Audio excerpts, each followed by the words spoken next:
आज जानिबा दारिद्रता आसिबार 10टी कारण। सर्वप्रथमे प्रतिदिन सूर्य उदय पर उठिबा उचित नुहे, एणु एहाकु सुधारी नियंतु। नंबर 2, घरे थिबा जिंस उपरे माटी धूली लागिबा। नंबर 3, नल एवं टांकीरू सबु बेले पानी झरिबा। नंबर 4, खराब होइथिबा इलेक्ट्रोनिक जिनिस घरे रखिबा। एणु जदि आपण घरे कोनोसी खराब होइथिबा इलेक्ट्रोनिक जिनिस अछि ताल ताको काढिकी फिंगी दियंतु। नंबर 5, छिंडा जोता को घर सामने रखिबा अशुभ संकेत देता है।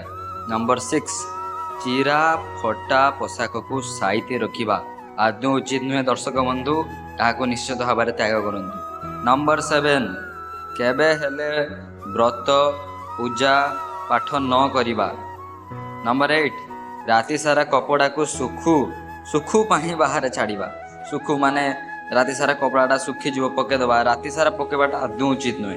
नंबर 9, गुरुवार एवं मंगलवार रे नख काटिबा एवं सोमवार रे आमिष खाइबा।